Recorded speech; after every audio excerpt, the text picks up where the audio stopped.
medical experts still find an entry in plantation records from the Louisiana sugar country impossible to explain. In a single night, a woman in bondage gave birth to 3 living children. Something so rare that most doctors of the era had never witnessed it. But this case wasn't extraordinary because of the birth itself. What would be documented in letters 72 hours later, witnessed by multiple people, was whispered about for decades in both slave quarters and plantation houses. Every maternal instinct was violated by the decision made that week, the natural order was defied, and a question was left that still haunts anyone examining the evidence. Can we truly judge the choice when survival requires the unthinkable? Before we continue with what happened at Belle Riviere Plantation in the spring of 1847, I need you to do something. Hit that subscribe button because stories like this, real documented cases that history tried to bury, don't just disappear on their own. And leave a comment telling me what state or city you're listening from. I want to know where in America people still care about these hidden truths. A question no one should ever have to answer would be forced upon everyone involved by what happened next. Along a bend in Bayou Lush, 30 miles south of Donaldsville, sat Belle Riviere Plantation, where the water moved slow and dark through fields stretching toward the Gulf. 3 stories rose the main house, white columns holding up galleries where the Arzino family took their evening air when the heat became unbearable. Behind it stood the sugar mill's brick chimney like a finger pointing at God. And beyond that, the 87 people who made the Arzino fortune possible were housed in 2 rows of cabins. In April of 1847, Louisiana sugar was worth more than cotton. Planters like Etienne Arzino understood that enslaved people represented not just labor, but investment. A healthy woman of childbearing age could be valued at $1,200. From the moment they drew breath, her children would add to that value. Meticulous records were kept by Arzino, births, deaths, illnesses, sales, purchases, in leather-bound ledgers that his wife, Merritt's, occasionally reviewed when managing the household accounts. Aged 24, house servant, light complexion, valued at $1,400 was listed in the record simply as Deline among those 87 souls. Her position and her appearance accounted for the extra $200 in her valuation. She worked in the main house cleaning chambers, serving meals, and assisting Madame Arzino with her toilette. Better food, lighter work than the fields, and a small cabin shared with only one other woman instead of a family of 6 all meant this proximity to the family.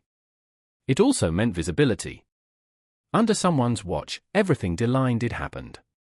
In December of 1846, her pregnancy became apparent, and the records noted clinically, Deline with child due approximately April. The father wasn't listed, but anyone who'd been at Belle Riviere for more than a season understood the mathematics of a house servant's pregnancy.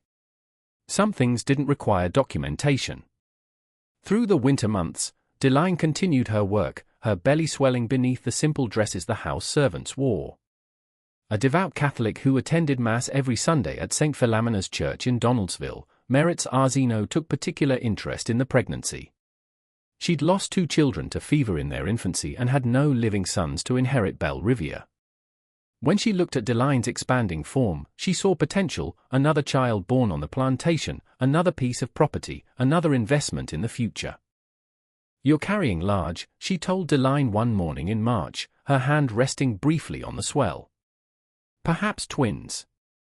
Dr. Broussard should examine you before your time comes." Twice monthly from Donaldsville, Dr. Louis Broussard made the journey to tend to the Arzino family and occasionally to enslaved people whose value justified the expense.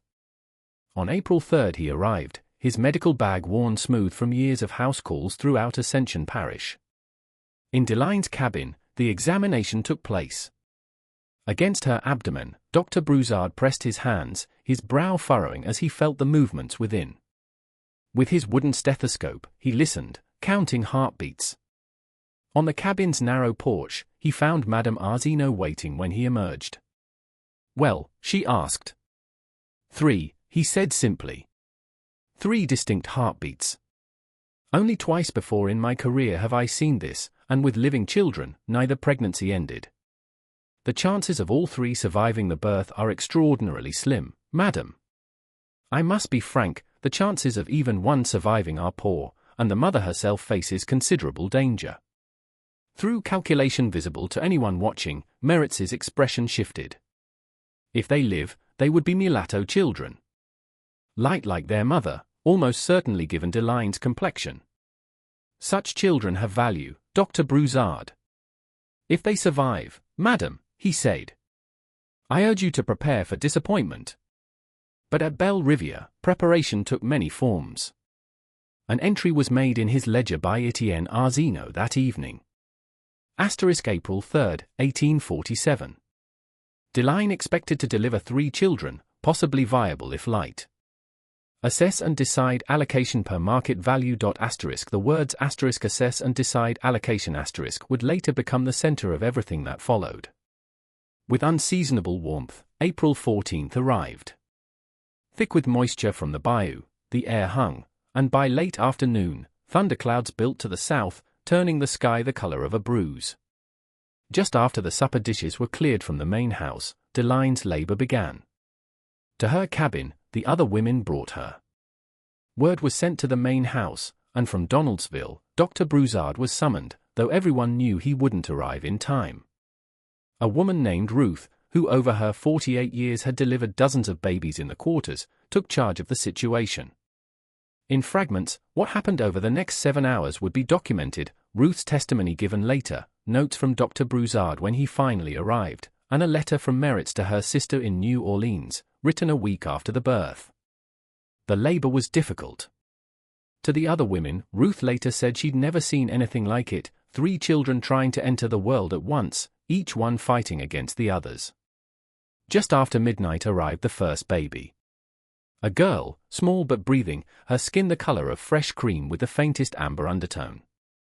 In a basket near the fire to keep warm, Ruth wrapped her in a piece of clean cotton and laid her. 20 minutes later came the second, another girl, smaller than the first, darker in complexion with thick black hair already visible. Silent, she came out, and Ruth had to work to get her breathing, turning her upside down and rubbing her back until finally a thin wail emerged. Another hour took the third. By the time this baby, a boy, finally arrived, Delaine had lost consciousness from exhaustion. The darkest of the 3 was the boy, his skin holding tones of deeper bronze. He was also the smallest, barely 5 pounds, Ruth estimated, and weaker than his sister's was his cry. At dawn, when Dr. Broussard arrived, he found a mother who was alive but depleted in ways that concerned him, and 3 living babies. Carefully, he examined each infant, noting their sizes, their breathing, their color, their vigor. In a small notebook he kept for medical records, he wrote his observations. Remarkable, he murmured to Ruth. All 3 alive. I didn't think it possible. God makes possible what he wants, Ruth said quietly. But arithmetic, not God's will, would determine what happened next. With his wife, Etienne Arzino arrived at the cabin mid-morning. In the doorway they stood, looking at the 3 baskets arranged near the fire, each containing a tiny human being that represented both miracle and commodity. From basket to basket, Meritz moved, studying each child with the same attention she gave to evaluating fabric at the dry goods store in Donaldsville. In the morning light streaming through the cabin's single window, she lifted each baby briefly, examining skin tone. The first girl, she said finally. She's the lightest. She could pass for white in certain company. That makes her valuable, Etienne agreed. Very valuable, especially as she grows. She could be trained for house service, perhaps even ladies' maid work, premium positioning. And the others? Neutral remained Etienne's expression, but his words carried weight. Darker children are more difficult to place in domestic service. Fieldwork is their future, which means their value caps lower, and 3 infants represent 3 times the resources, milk, care, time away from work for the mother. The return on investment must be calculated carefully. His throat, Dr. Broussard cleared. Monsieur Arzino, these are newborns. They require their mother. All 3? Etienne's question hung in the air. Dr. Broussard, you yourself said multiple births rarely produce 3 viable children. Nature has a way of selecting the strongest. Perhaps we should allow nature to continue that selection. Gently, Meritz touched her husband's arm. Etienne, we cannot simply, we are Catholic people. Father Duchamp deals in souls, my dear. I deal in property. These are separate matters. He turned to Dr. Broussard. How many children can a woman in Delaine's condition reasonably nurse and keep alive? Visible was the doctor's discomfort. 1, perhaps 2 if she's strong and well-fed. 3 would be unlikely to all survive even under the best circumstances. The smallest one, the boy, is particularly fragile. Then medical reality supports a practical decision. At Delaine, who was beginning to stir back to consciousness, Etienne looked down. She can keep the lightest child, the one with the best future. The other 2 must go elsewhere. Elsewhere. Meritz's voice dropped to a whisper. I know a man in Napoleonville. He deals in difficult situations, unmarketable property, children too young for the regular markets. He'll take them, no questions asked, for a small fee. They'll be placed somewhere, perhaps with families that need extra hands as they grow. Or perhaps not. That's not our concern. Stepped forward, Dr. Broussard. Monsieur, I must protest. Your protest is noted and dismissed. You've delivered the children. Your work here is complete. The finality of a man who'd made countless such decisions before carried in Etienne's voice. When she wakes, Delaine will be informed. She has until Sunday morning, 3 days, to say goodbye to the 2 who will leave. I am not without mercy. I'm giving her time to accept the reality. At the door, he turned to leave, then paused. The lightest one stays. That's the decision documented in your records, Doctor. Note that we kept the most viable child. That's the truth of the matter, after all.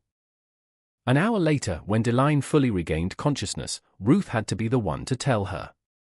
From Delaine's throat, the sound that came wasn't a scream or a sob. It was something more fundamental, more ancient, the sound of a mother understanding that her children would be torn apart and there was nothing she could do to stop it. A study in impossible mathematics became the 3 days that followed the birth. How do you divide a mother's love into 3 parts when you know 2 parts will be taken? How do you say goodbye to children who haven't yet opened their eyes fully, who don't yet know their own hands from the world around them? In her cabin, dismissed from her duties in the main house, Delaine spent those 72 hours. From the quarters, the other women came when they could, bringing food she didn't eat, offering comfort that couldn't penetrate the wall of her grief. For the babies, they brought cloth to make simple gowns. For washing, they boiled water. They did the small, practical things that life requires, even when life has become unbearable. Almost constantly, Ruth stayed. Before, she'd seen children sold away from mothers. It was one of the permanent horrors that hung over every enslaved mother's existence, but at 3 days old, she'd never seen it happen. To triplets, she'd never seen it happen.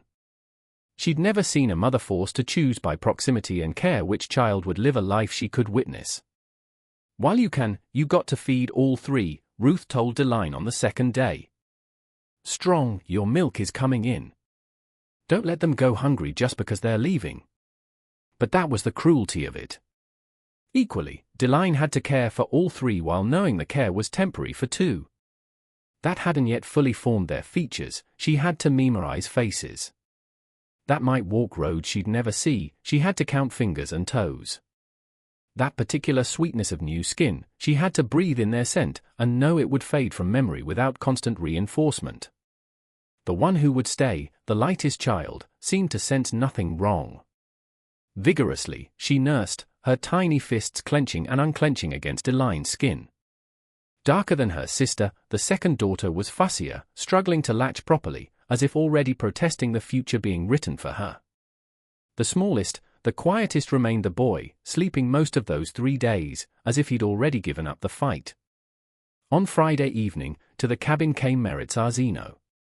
She brought a dress she no longer wore, good cotton with only a few moth holes near the hem. For the baby's christening gown, she said, her voice carrying a forced brightness. The one who's staying should be baptized properly. Father Duchamp can come next week. From where she sat with all three babies arranged around her, Deline looked up. And the others, madam? Do they not deserve baptism? Tightened, Merritz's face. That's not my decision, Deline. My husband has made arrangements. I tried to persuade him differently, but she stopped, perhaps realizing that sharing her marital disagreement with an enslaved woman was inappropriate. The dress is for the child who stays, that's all. After she left, the dress was taken and examined by Ruth. In her way, she fought for you, Ruth said quietly. Kindness sometimes has madam in her, but kindness don't change property law. Kindness don't change what men decide.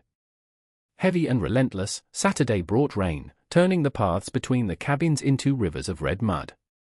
Past her doorway, Deline watched the water run and thought about the bayou that bordered the plantation, about how easy it would be to walk into that dark water with all three children and simply not come back out. Clearly, without drama, the thought came to her, a simple equation. If all three would die, at least they would die together with her, knowing nothing but her arms around them. Saw the direction of her gaze, Ruth. Don't, she said sharply. Don't you dare think it.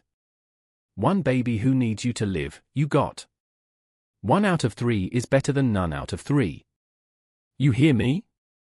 Hollow was Deline's voice. Is it? Is it better? Wondering if they had a mother, they'll grow up. Wondering why they weren't wanted, they'll grow up. Wanted, they were. Wanted, they are. But when you're property, wanting don't matter. You know that. I know you know that. Which one do I give more to tonight, Ruth? Which one do I hold longer? How do I choose that? You don't choose. The same, you hold them all. The same, you love them all. And you remember that the two who leave still got the first 3 days with their mama. Some children born into slavery don't get 3 minutes. You gave them 3 days. That's something. But against a lifetime, 3 days felt like nothing at all. With clearing skies, Sunday morning arrived and a knock at the cabin door at dawn. Himself, Etienne Arzino didn't enter. He sent the overseer, a man named Thibodeau, who handled the unpleasant aspects of plantation management. A wagon and another man had been brought by Thibodeau, someone Deline didn't recognize, someone whose face she would spend the rest of her life trying to forget. Time, Thibodeau said. He had the decency not to meet her eyes. In the simple gowns the women had made, Deline had dressed the 2 departing children. One last time, she'd fed them. She'd sung to them a song her own mother had sung to her before she'd been sold away at age 12, a song in a language she didn't remember learning but knew in her bones. For the first baby, the stranger stepped forward and held out his arms. Names, he asked. They don't have names yet, Thibodeau said. Just take them. Wait. Everyone was stopped by Deline's voice. At the darker daughter, she looked down, the one who'd been fussy, the one who'd fought. Her name is Beatrice. The boy is called Christophe. Nodded, the stranger, and took Beatrice first. Immediately, she started crying, a thin wail that cut through the morning air. Then he took Christophe, who remained silent, his eyes closed, his small chest rising and falling with shallow breaths.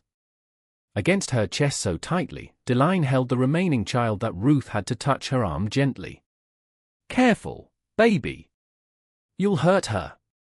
With Thibodeau driving and the stranger sitting in back, a baby in each arm, wrapped in the gowns that would probably be taken from them and sold separately before noon, the wagon pulled away. In the cabin doorway, her remaining daughter in her arms, Deline stood and watched until the wagon disappeared beyond the sugar mill, heading north toward Napoleonville. She didn't scream. She didn't cry. She just stood there, memorizing the empty space where her children had been. Back inside, Ruth finally led her. This one, what are you going to name? She asked, trying to redirect Deline's attention to the living child she still held.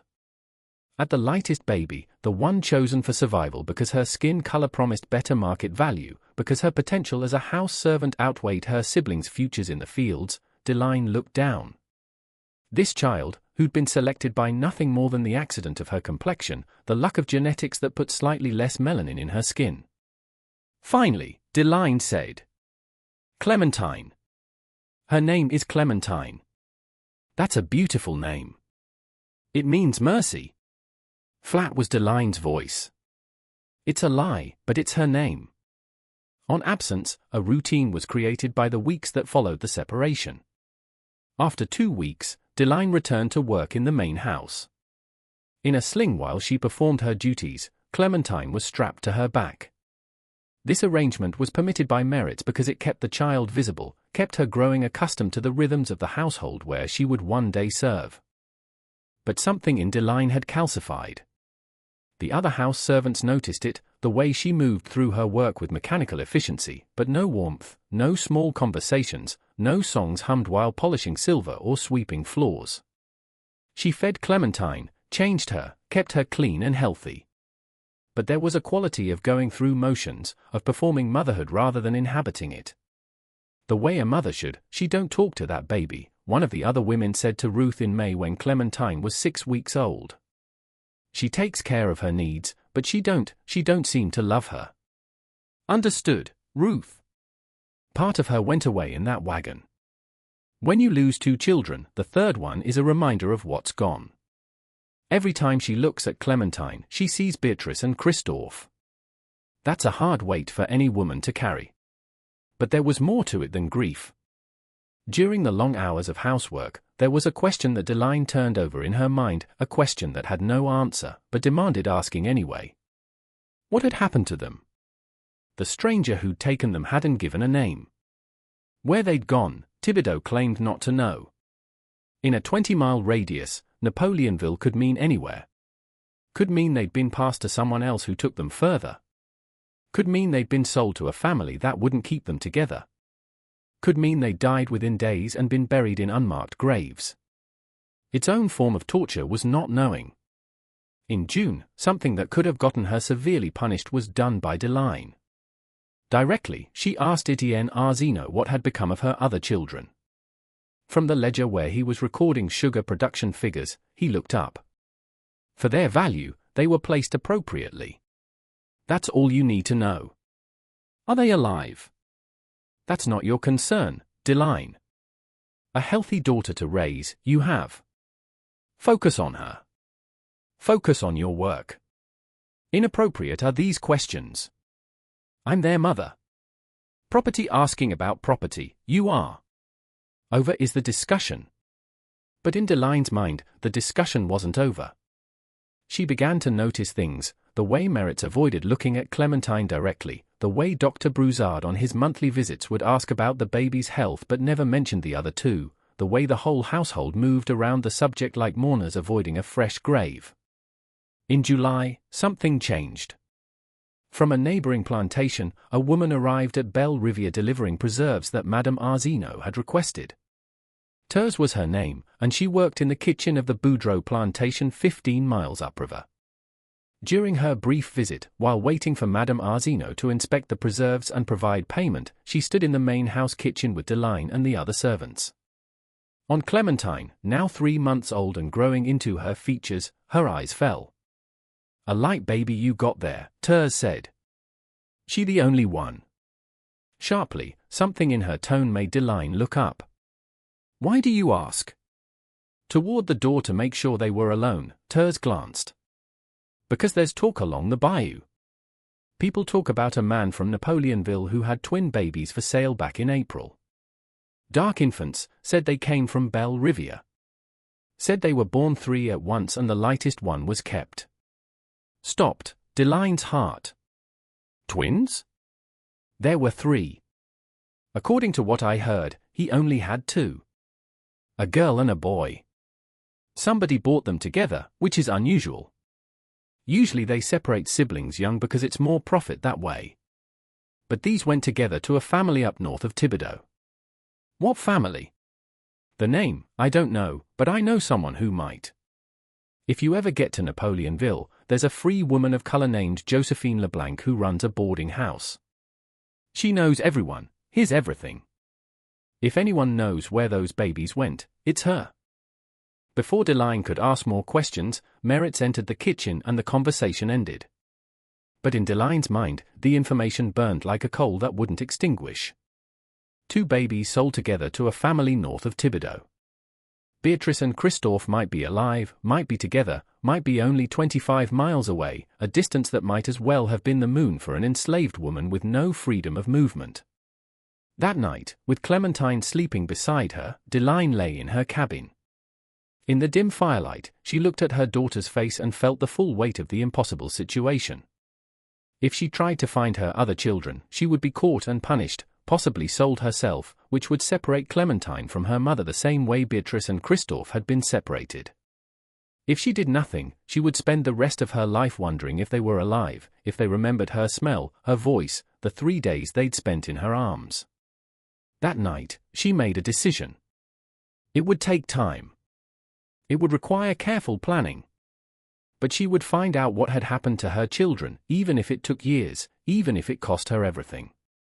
What she didn't know was that a truth more disturbing than anything she'd imagined would be revealed by finding the answer. With its brief relief from heat, autumn came to Belle Riviere, the weeks when Louisiana remembered it wasn't entirely a furnace. Stronger grew Clementine, her features developing the delicate beauty that Merritt's had predicted. By October, she was 6 months old, sitting up on her own, reaching for objects with focused determination. Beautiful, she was going to be, agreed the women in the quarters. And in the calculus of slavery, beauty meant value, and value meant attention, not all of it welcome. The roots, Deline began to learn. Within a network, every plantation existed. Supply deliveries, produce sales, church gatherings, doctors' visits, social calls between plantation families, these movements created opportunities, tiny windows when information could travel, when quiet questions could be asked, when an enslaved person might learn something the owners didn't want known. She learned that to Napoleonville for supplies, Thibodeau made a monthly trip. She learned that sometimes he took one of the enslaved men to help load the wagon. She learned that if someone could get into that wagon, someone might be able to speak to Josephine LeBlanc, the free woman of color who knew everything that happened in Napoleonville. In an unexpected form, opportunity arrived in November. For a difficult delivery on a plantation near Napoleonville, Dr. Broussard needed an assistant. The enslaved midwife there had died, and the situation was urgent. Deline was suggested by Merritt's. From Ruth, she'd learned enough, and from her own difficult delivery, she'd successfully recovered. Good training for her, it would be, Merritt's told her husband. More valuable are house servants with medical skills, and Dr. Broussard can supervise her. Thibodeau can drive them. Agreed, Etienne. For November 18th, the trip was arranged. 5 days had Deline to plan what she would do with the precious hours in Napoleonville. She couldn't be obvious. She couldn't put herself at risk in a way that would end her search before it began. But she might be able to slip away for a few minutes, might be able to ask the right questions, might be able to learn something, anything, about where Beatrice and Christophe had gone. Long and difficult was the delivery they attended. For 14 hours, a woman named Margot labored before finally producing a stillborn son. What he could, Dr. Broussard did, but by the time they finished, night had fallen, and rather than risk the roads in darkness, Thibodeau declared they would stay in Napoleonville overnight. At a small inn near the church, they took rooms. In the kitchen, a pallet was given to Deline, the standard accommodation for enslaved people traveling with their owners, but the kitchen backed onto an alley, and the back door had only a simple latch. Until she was sure Thibodeau and Dr. Broussard were asleep in their rooms upstairs, she waited. Then into the November night, she slipped out. Large, Napoleonville wasn't, and known locally was Josephine LeBlanc's boarding house. To a 2-story house 3 streets over, painted yellow with green shutters, a free black man sitting on a porch directed Deline. A lamp burned in the front window despite the late hour. Quietly, Deline knocked.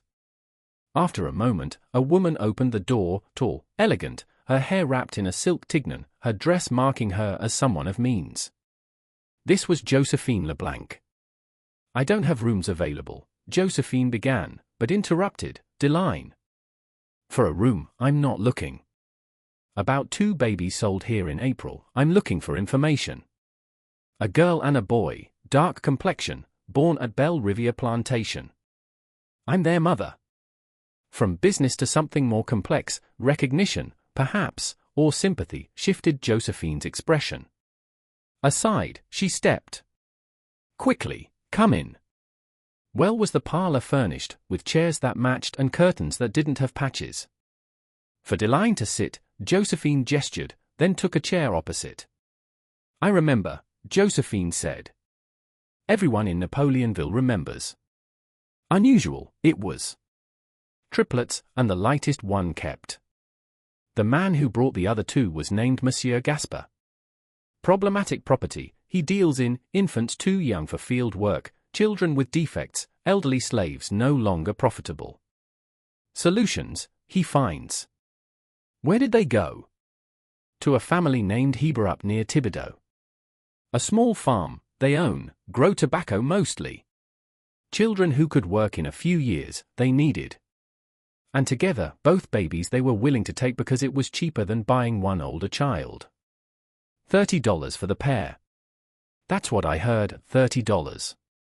For less than the cost of a decent horse, her children had been sold. Hesitated, Josephine. Alive, I don't know. That was 7 months ago. High is infant mortality, especially for babies that young separated from their mother. But Catholic are the Hebers. St. Joseph's Church, they attend. For cruelty, they're not known. At least not by local standards. If the babies survived, with the Hebers still, they would be. Where exactly? That, I can't tell you. If I give you directions and you run and you're caught, they'll come back to me asking who helped you. I can't risk that. Running, I'm not. Alive, I just need to know they're alive. Why? What good does knowing do you? Back, you can't get them. You know that. Because I need to know if I abandoned living children or dead ones. I need to know if they're breathing somewhere, if they're growing, if they remember anything about the 3 days before they were taken. I need to know something, Madame Leblanc. I need to know anything at all. To a small desk near the window, stood and walked, Josephine. Out, she took paper and a pencil, wrote something down, then folded the paper carefully. A map, this is. From Thibodeau, it shows you how to get to the Heber farm. If you're ever in Thibodeau, if you ever have an hour free, to this place you could walk. You could see the farm. You could know. To Deline, she handed the folded paper.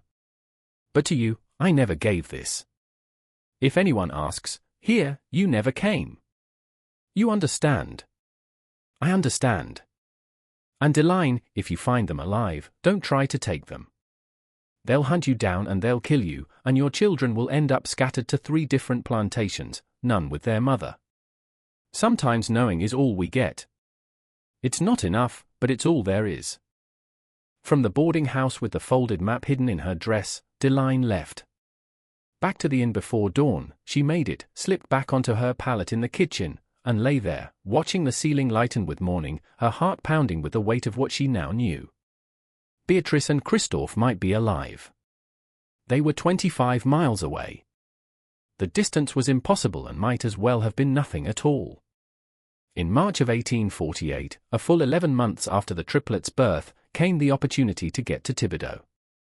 Ill had fallen Merritz's sister, Adelaide, and to her house in Thibodeau to help during her convalescence. The family was summoned. Assistance, Merritz would need, and to accompany her, she chose Deline, partially for Deline's skills as a house servant, partially because Clementine, now nearly 1 year old, had become Merritz's favorite child on the plantation. The beautiful light-skinned baby nearby, the madam liked having. By carriage, they traveled, arriving at Adelaide's house on a Tuesday afternoon. Most of the day took the journey, following the roads that paralleled the bayous connecting the sugar parishes. In the back of the carriage with Clementine on her lap, Deline sat, watching the landscape change from Belle Riviere's familiar territory to new ground. Every mile closer to Thibodeau tightened the knot in her chest.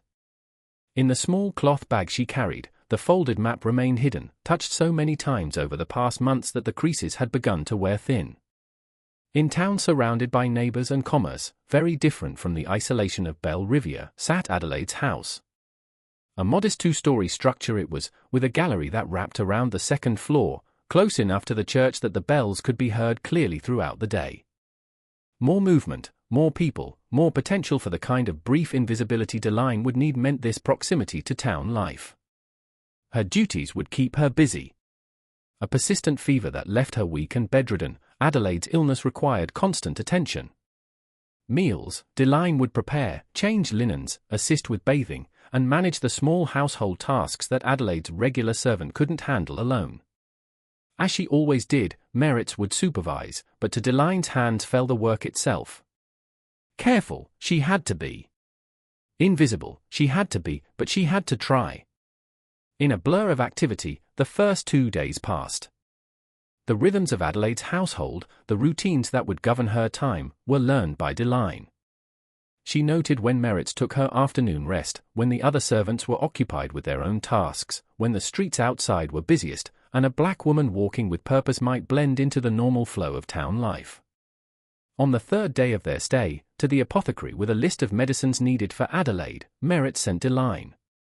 An hour, perhaps 2 if the apothecary was busy preparing tinctures, would take the errand. The opening Deline had been waiting for, the window of time that might never come again, it was. As she always did, with Clementine strapped to her back, she took the list and a small purse of coins Merritt had provided for the purchases, and left the house. On the main street sat the apothecary shop, its windows displaying coloured glass bottles that caught the afternoon light. Entered Deline, and with the proprietor, a thin white man who barely looked at her as he reviewed the list, placed the order. "Some time, this will take," he said. "Carefully, the laudanum needs to be measured, and out of the camphor tincture, I'm fresh, I'll need to prepare it. In 2 hours, come back." 2 hours? More time than she'd hoped for, more than she dared to expect, it was. Nodded, she, and left the shop, her heart already racing with the weight of what she was about to do. Out of Thibodeau proper along a road that paralleled a small creek, the map led her. Warm was the afternoon, unseasonably so for March, and on her back as Deline walked, Clementine grew heavy. Several farms she passed, their fields already showing the early green of spring planting. As she passed, a few people, both enslaved workers and white overseers, looked at her, but no one stopped her. In the middle of the day on a well-travelled road, a black woman walking with a baby wasn't unusual enough to warrant questions. After 40 minutes of walking, appeared the distinctive oak tree, split by lightning years ago. Nearly in half, its trunk cleaved, but still living, still sending out new growth from the wounded wood. Just beyond it lay the Heber farm, exactly as Josephine's map had indicated. As she approached, hammered, Deline's heart. When she arrived, she didn't know what she would do. If someone stopped her, she didn't know what she would say. She only knew she had to see, had to know, had to confirm with her own eyes that her children existed somewhere in the world. Gradually, the farm came into view. First the barn, weathered wood with a roof that needed repair. Then the house itself, single-story with a brick chimney releasing a thin stream of smoke. Smaller than Belle Riviere was the Heber farm, the kind of operation that survived on the margins, profitable enough to keep going, but never wealthy enough to expand significantly. Between the house and the barn, occupied a vegetable garden. Behind it stretched a tobacco field, the earth recently turned for spring planting. And in the yard near the garden, 2 children. Behind the split oak, her hand pressed against the scarred trunk, Deline stopped and stared. To see details clearly, they were too far away, perhaps 50 yards separated her from the yard. But the right age they were, just under a year old, at that stage where walking was new and uncertain, where every step was an adventure in balance. More confidence, with one child was larger than the other, moving. Crawled more than walked, the smaller one, pulling up on the garden fence to stand, then dropping back down to crawl a few feet before trying again. On both, dark hair, clearly visible even at this distance. Brown skin that caught the afternoon light differently than Clementine's lighter tones. From the house emerged a woman, white, middle-aged, wearing a simple work dress and an apron stained with what looked like cooking. Something Deline couldn't hear, she called out, and toward the sound, both children turned. The larger child, it had to be Beatrice, from the ground picked up a stick and waved it like it was something precious, then laughed. Across the distance, carried the sound, high and clear, the unmistakable laugh of a child delighted by something only they understood. Hot and sudden, felt Deline tears start, blurring her vision. Desperate not to miss a single moment, she blinked them away. On her back, stirred, Clementine, making a small sound of protest at being held still for so long. The smaller child, Christophe, it must be Christophe, toward his sister crawled and pulled himself up using her dress for balance. Together, for a moment they stood there, the larger child supporting the smaller one. And something about the image, the way they leaned into each other, the way they existed as a unit, made constrict Deline's chest with a grief so profound it felt physical. Each other, they had. Whatever else had been taken from them, together, they had been allowed to stay. In the arithmetic of slavery's cruelties, that was something. Enough, it wasn't. Enough, it would never be. But something, it was. Again, called out the woman, Madame Heber, Deline assumed, and toward the children began walking. Without hurry, she moved, with the comfortable authority of someone on their own property managing their own affairs. When she reached the children, she bent down and said something that made Beatrice drop the stick. Then with practiced ease, she scooped up Christophe, settling him on her hip, and for Beatrice to follow, gestured. On unsteady legs, toddled the older child after her, and into the house, all three disappeared. For another 15 minutes, stood there, Deline, memorizing everything. The color of the house, weathered gray wood that had probably been painted white decades ago. The shape of the barn with its sagging roof line. Of rough-cut lumber, the garden's fence made. With its lightning scar, the oak tree she stood behind. To the property, the exact curve of the road leading. Precious was every detail, something to hold on to when she returned to Belle Riviere and the endless days of not knowing. To them, she wanted to run. So strong was the impulse that it took physical effort to resist. In less than a minute, she could cross those 50 yards. Their names, she could call. Clementine, she could show them they had a sister. Who she was, who they were, how they came into the world together, she could tell them. But with the clarity of absolute truth, echoed in her mind Josephine's warning, if you try to take them, they'll kill you, and your children will end up scattered to 3 different plantations, none with their mother. Them, running to wouldn't save them. That all 3 of her children would lose her permanently, it would only guarantee. Cruel, but clear, were the mathematics. So what enslaved mothers had done for generations, did Deline. From her children, she made the impossible choice to walk away because walking away was the only way to protect them, even if the protection was nothing more than maintaining the fragile status quo of their survival. From the split oak, she turned and to Thibodeau began the walk back. On her back, had fallen asleep Clementine, her small head resting against Deline's shoulder, her breath warm and steady. With each step away from the Heber farm, carried Deline the knowledge of what she'd seen, her children alive, together, moving through the world, and the knowledge of what she could never have, a future where all 3 knew her, knew each other, knew the truth of their beginning. Exactly 2 hours after leaving as instructed, from the apothecary, collected Deline the medicines. Without comment, the carefully wrapped parcels were handed to her by the proprietor. To Adelaide's house, she returned and to Merritt's, who barely looked up from the letter she was writing, presented the medicines. Quite some time, you were gone, observed Merritt's. Busy, the apothecary was, madam. Fresh, he had to prepare the camphor tincture. Very well. With her evening meal, help Adelaide. Then you may rest. Further, no one questioned her. Suspected, no one. Completed had been the errand, delivered the medicines, and as expected, exactly had Deline returned. To everyone else at Adelaide's house, the 2 hours that had changed everything for her were simply 2 hours of normal, unremarkable time. That night, on a pallet in Adelaide's kitchen with Clementine beside her, sleeping, allowed Deline herself to feel the full weight of what she'd learned and what it meant. Alive were her children. Together, they were. Healthy, growing, moving through the milestones of infancy into early childhood, they appeared. Beating them, starving them, treating them with the casual cruelty that marked many enslavers' relationships with very young children who couldn't yet work productively. The Hebers weren't doing these things. But hers, they also weren't. Whatever name they used for a mother figure, they would grow up calling someone else by. The 3 days when Deline had held them, fed them, sung to them in a language she didn't remember learning but knew in her bones, they would have no memory of. Abandoned, given away, deemed less valuable than their lighter-skinned sister, they would believe, if they thought about it at all, that they'd been. Inseparable from the defeat of knowing they would never know she'd cared enough to find them was the victory of knowing they lived. The rest of Deline's life would be defined by this contradiction, the simultaneous relief and despair of confirmed survival without connection. Closer, she pulled Clementine, feeling the child's small body warm and solid against her. This daughter she could hold. Her voice, her smell, her touch, this daughter knew. With her, this daughter would grow up, would hear stories, would learn the things mothers teach their children. But teaching Clementine would also mean teaching her about the siblings she'd been separated from, ensuring that at least one person in the world knew the truth of what had happened that April night in 1847.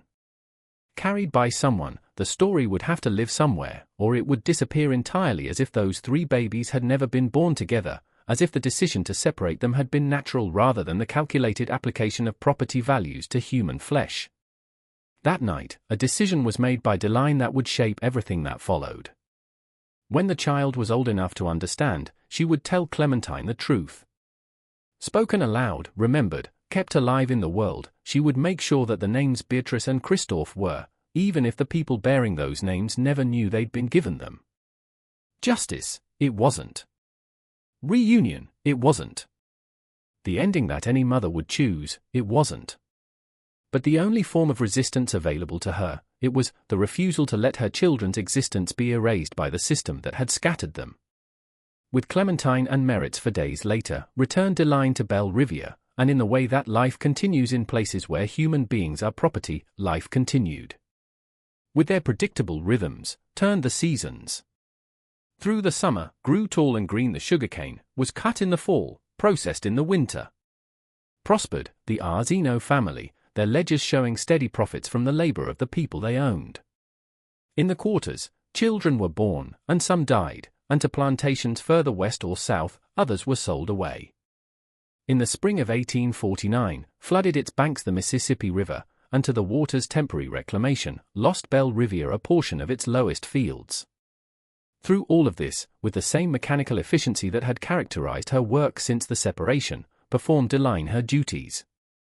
In the main house, she served meals, cleaned chambers, assisted Meritz with her toilette and correspondence. With careful attention, she raised Clementine, teaching her the skills that would make her valuable, the behaviors that would keep her safe, the invisible knowledge that every enslaved person had to master, how to read white moods, how to become invisible when necessary, how to survive. But after the trip to Thibodeau, something fundamental had shifted. The mathematics of her grief was changed by knowing her other children lived. Better or worse, it wasn't. Different, more complex, layered with the strange comfort of confirmed existence alongside the pain of permanent separation, it was. Them she could picture now, not as abstractions or frozen memories of 3-day-old infants, but as real children walking and talking somewhere she could find on a map. In equal measure, soothing and burning, that knowledge was both balm and poison. Slowly, accumulated the years. Into a beautiful child, exactly as Meritz had predicted, grew Clementine. By age 3, in the main house, she was helping with small tasks, fetching items, carrying messages between rooms, entertaining Meritz with her quick mimicry of adult behaviors. By age 5, to read, had begun teaching her Meritz, an unusual choice that sparked some comment among the Arzino family social circle, but was defended on practical grounds. Recipes, read a literate house servant could, take dictation, manage household accounts, skills that significantly increased her value and future earning potential if hired out to wealthy families. With mixed feelings, observed Deline this education. Power was literacy, even constrained literacy. Its own dangers, it was also visibility which brought. But encouraged, Deline Clementine's learning, adding her own lessons in the evenings when they were alone in their cabin. Carefully, deliberately, with a purpose the child was too young to fully understand, taught her Deline. Observant, to be, she taught her to notice details that others missed, who was angry and hiding it, who was lying and covering it, who could be trusted and who should be avoided. Precisely, to remember things, she taught her to hold stories in her mind with all their details intact. That having a light complexion was both an advantage and a burden. She taught her that it would open certain doors while closing others, that it would make some people favor her and make others resent her, and that neither reaction had anything to do with who she actually was. And when turned 6 years old, Clementine, old enough to understand permanence, old enough to grasp that the world contained both seen and unseen realities, told her Deline about Beatrice and Christophe. In early April of 1853, 6 years almost to the day after the triplets' birth, together in the cabin one evening they were sitting. From the main house gardens, the spring air carried the heavy sweetness of flowering plants. On a slate, practicing her letters was Clementine, forming the alphabet with careful concentration. "A sister and a brother, you have," quietly said Deline, breaking the comfortable silence. "The same night as you, they were born.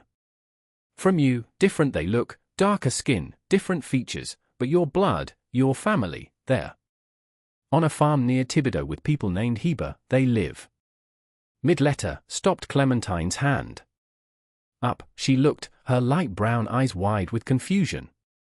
"Here, why don't they live?" "Because the people who own us decided you were more valuable. Lighter is your skin, and when your property, light skin means more money. So, you they kept and away sent Beatrice and Christophe 3 days after you all were born. But exist, they, I need you to know. Their names, I need you to know. That you came into this world with 2 other people and part of you is always going to be incomplete without them, I need you to remember. See them, can we go?" With its innocent impossibility, pierced Deline's heart the question. "No, baby, we can't. Where we want, enslaved people can't just travel. But seen them, I have. 1 year old, when you were, to that farm I walked and in a yard playing, I saw them. Alive and together, they were. As long as I could, I watched them, and everything I memorized so I could tell you someday." For a long moment, silent was Clementine, processing information that reshaped her understanding of herself. "About me, do they know?" "No. A sister they have, they don't know. As triplets they were born, they probably don't even know. From Belle Riviere they came, the Hebers might have told them, but that's all. What happened, the truth of, they don't know, and unless someone tells them, they might never know. Them, will you tell?" "I can't." "Again, see them, I'll probably never. But you, I'm telling, and remember, you're going to. Older, when you're, if ever free you're, if ever the chance you have, them you find. A mother who loved them they had, you tell them. A sister who knows they exist they have, you tell them. That for 3 days they were held and fed and sung to and abandoned they weren't because wanted they weren't, you tell them. Because of the color of their skin, taken they were. And different, that is. Matters, that. Understand, do you?" Slowly, nodded Clementine. At 6, the full horror of that mathematics, the way human beings could be evaluated and divided based on complexion, she couldn't fully grasp. But the essential truth she absorbed, siblings, she had, somewhere, alive they were, and important was remembering them. Forward, she would carry that knowledge, let it shape her understanding of family and loss and the arbitrary cruelties that defined enslaved people's lives. A regular ritual between them became that conversation. Every few months, details would add a line, descriptions of the Heber farm, the split oak tree, the way Beatrice had laughed while waving a stick, the way Christophe had pulled himself up using his sister's dress. Until they were etched into Clementine's memory as deeply as her own name, she repeated the names. Through the only power available to her, storytelling, repetition, insistence that they mattered even in their absence, she made the absent siblings real. With increasing weight, passed the years. In the way that enslaved people aged, faster than free people, worn down by labor and grief compounded year after year, aged Deline. In her 30s, a cough she developed that never fully went away, a persistent rattle in her chest that worsened in the damp winters. By 40, slowly she moved, her joints stiff from years of work that required constant standing, constant bending, constant physical strain. By 45, for house service valuable enough no longer she was considered, and to lighter work in the kitchen gardens, growing vegetables for the main house and the quarters, she was reassigned. Earlier in life would have devastated her, this demotion brought unexpected relief. Less visibility, less constant supervision, more hours where she could simply exist without performing meant garden work. Tomatoes and beans and okra, she planted. Weeded and watered and harvested, she. In soil, directly now worked her hands, which had served elegant meals and folded delicate linens, and something honest about it that house service had never provided, there was. Meanwhile, became Clementine exactly what the Arzino family had envisioned, a skilled, literate house servant whose light complexion and refined manners made her suitable for hiring out to wealthy families in New Orleans during the social season. 16 she was when that first journey she made, accompanying merits to serve as a lady's maid in a Garden District mansion for 3 months during the winter of 1863. Significant was the timing. Around them raged the Civil War, though until 1865 wouldn't come Louisiana's surrender to Union forces in April of 1862, already had fallen New Orleans. But largely under Confederate control remained the sugar parishes. Despite the war, continued their social season the wealthy families of New Orleans, clinging to the rituals of antebellum life, even as everything around them changed. During that first New Orleans season that met Clementine Auguste Rousseau, a free man of color who worked as a carpenter, doing repairs and custom work for the wealthy families that populated the Garden District. Substantial and complex was the free black community in New Orleans, people of mixed race who occupied an ambiguous social position between slavery and full citizenship, who owned property, ran businesses, and navigated the narrow space the law allowed them. 30 years old, educated, politically aware was Auguste, part of the networks that would later form the basis for Reconstruction-era black political organizing. Free-born he'd been, the son of a white merchant and an enslaved woman who'd been freed before his birth. From his father, carpentry he'd learned, and a modest but steady business serving the wealthy families who valued skilled craftsmanship, he'd built. When he came to repair a section of gallery railing at the mansion where Clementine was working, they met. Cautious were their first conversations, conducted in the stolen moments when white oversight was temporarily absent, a few minutes in the courtyard while he measured wood, a brief exchange in the servant's entrance while he carried tools. But over those 3 months, something built between them. In Clementine recognized Auguste the particular intelligence that slavery tried to suppress, the awareness that looked at the world and saw beyond the immediate to larger patterns and possibilities. In Auguste, recognized Clementine a vision of what freedom might actually mean, not just absence of legal bondage, but the ability to make choices, to plan futures, to exist as a complete person rather than someone else's property. Saving money, told her Auguste one evening when they had 5 precious minutes alone in the mansion's courtyard. Twilight softened the edges of the world around them, and through the windows above filtered the sounds of the white family's dinner party. In a few years, enough I'll have to buy someone's freedom. With the war, changed have the prices. Now willing to sell are some owners who wouldn't have considered it before. If for sale you were, if with the Arzino family I could negotiate. Family, I have, interrupted Clementine.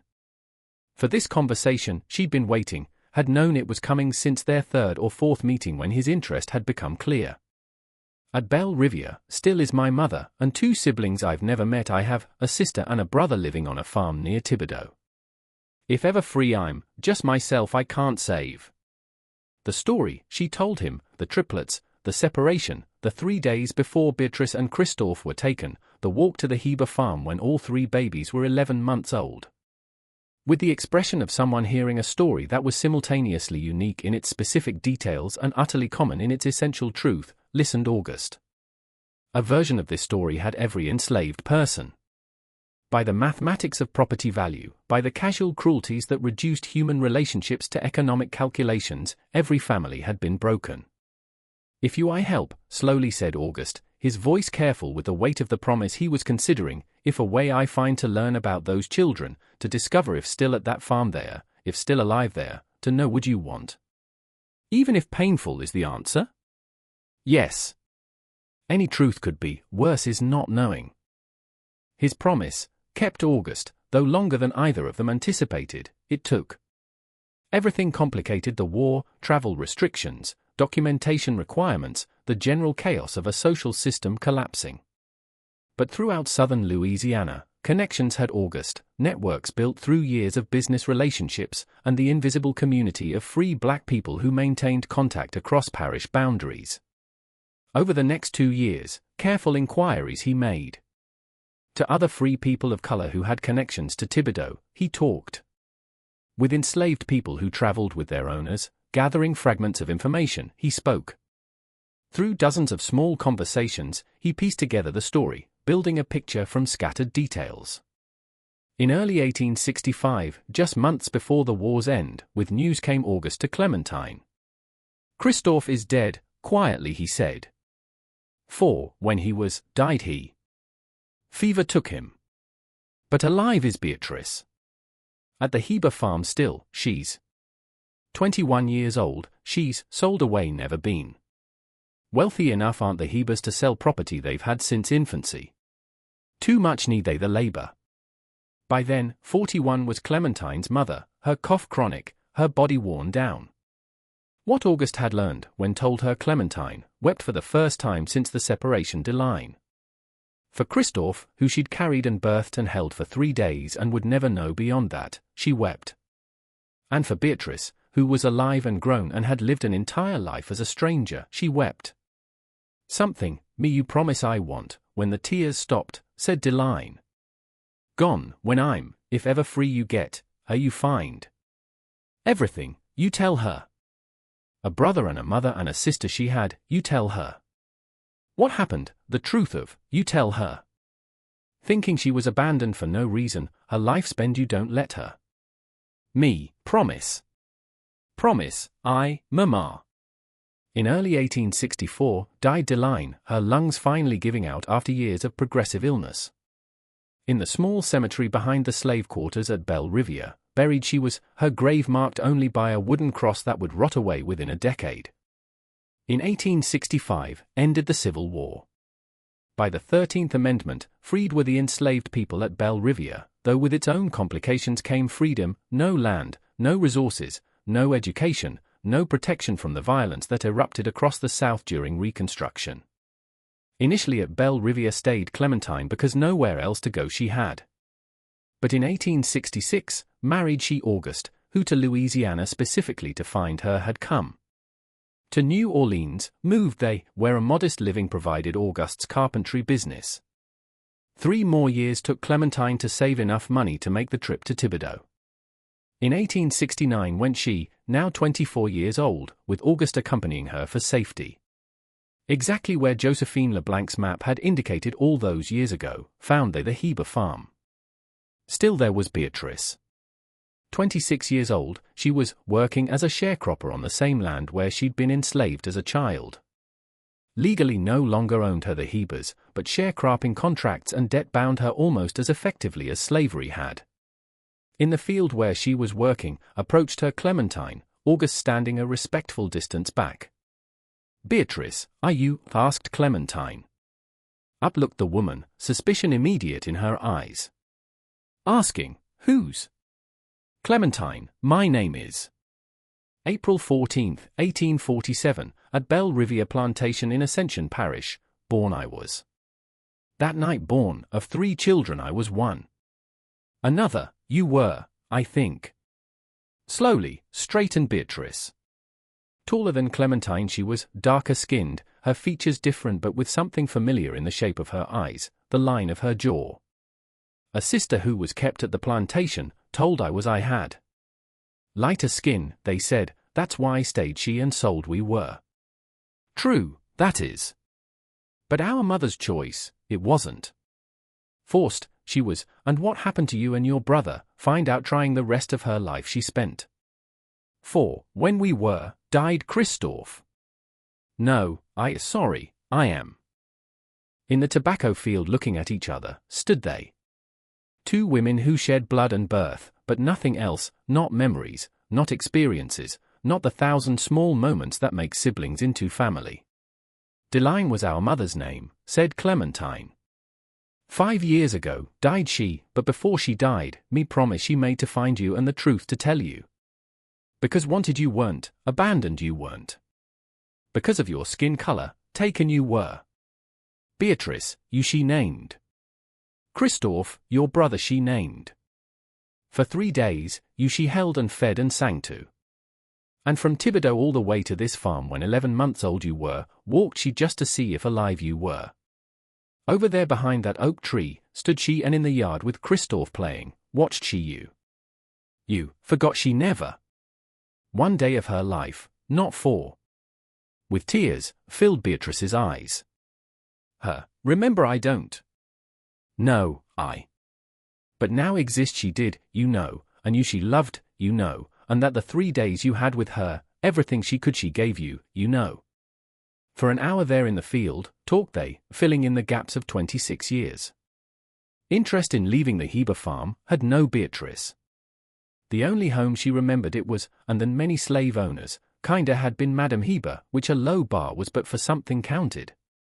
But in touch to stay, agreed she, to write letters when she could, to maintain the connection their mother had worked so hard to preserve. To New Orleans, returned Clementine and Auguste. Over the next decade, 3 children had they. Deline, her first daughter named Clementine, and Christophe, her first son. The story of the triplets, the separation, the mathematics of skin color that had determined their fates, told her children she. Just about who you grew up with, wasn't family, made sure they knew, it was about who you came from, who you remembered, who you refused to forget. A happy ending doesn't have the story, because stories like this happy endings don't get. With 2 of her children never being reunited, died Deline. Of his mother or his sisters, knowing nothing, died Christophe at 4 years old. For being too dark, unwanted, abandoned believing she'd been, spent her childhood and young adulthood Beatrice. But her promise, kept Clementine. Told was the truth. Remembered were the names. When all 3 babies Deline had held and loved equally before the world forced her to choose, the 3 days when they'd all been together became part of the family history passed down through generations. Sometimes that's all we can do, remember and tell the truth and refuse to let the people who were erased stay erased. By systems, not individuals, are made the cruelest choices, shows us this mystery, and that persists a mother's love even when everything else is taken away. Of this story, what do you think? Everything was revealed, do you believe? Below, leave your comment. This tale if you enjoyed and more horror stories like this subscribe, hit the notification bell, and with someone who loves mysteries share. In the next video, see you.